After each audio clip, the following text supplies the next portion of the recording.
إن الله وملائكته يصلون على النبي يا أيها الذين آمنوا صلوا عليه وسلموا تسليما اللهم صل على محمد وأزواجه وذريته كما صليت على آل إبراهيم وبارك على محمد وأزواجه وذريته كما باركت على آل إبراهيم إنك حميد مجيد. وارض اللهم عن أربعة الخلفاء الراشدين أبي بكر وعمر وعثمان وعلي وعن الآل والصحب الكرام وعنا معهم بعفوك وكرمك وإحسانك يا أرحم الراحمين.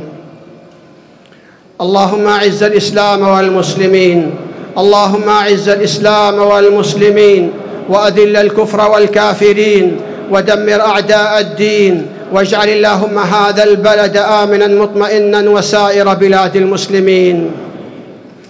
اللهم إنا نسألك الجنة وما قرب إليها من قول وعمل، ونعوذ بك من النار وما قرب إليها من قول وعمل. اللهم إنا نسألك من الخير كله عاجله وآجله ما علمنا منه وما لم نعلم، ونعوذ بك من الشر كله عاجله وآجله ما علمنا منه وما لم نعلم. اللهم إنا نسألك فواتح الخير وخواتمه وجوامعه وأوله وآخره وظاهره وباطنه، ونسألك الدرجات العلى من الجنة يا رب العالمين. اللهم احفظ حجاج بيتك الحرام، اللهم احفظ حجاج بيتك الحرام، اللهم جنبهم الشرور والآثام، اللهم ردهم إلى ديارهم سالمين غانمين يا أرحم الراحمين. اللهم وفق إمامنا لما تحب وترضى، وفقه لهداك واجعل عمله في رضاك يا رب العالمين. ربنا ظلمنا أنفسنا وإن لم تغفر لنا وترحمنا لنكونن من الخاسرين. ربنا اغفر لنا ولإخواننا الذين سبقونا بالإيمان، ولا تجعل في قلوبنا غلا للذين آمنوا ربنا إنك رؤوف رحيم. ربنا آتنا في الدنيا حسنة وفي الآخرة حسنة وقنا عذاب النار. إن الله يأمر بالعدل والإحسان وإيتاء ذي القربى وينهى عن الفحشاء والمنكر والبغي يعظكم لعلكم تذكرون. فاذكروا الله يذكركم واشكروه على نعمه يزدكم ولذكر الله أكبر والله يعلم ما تصنعون.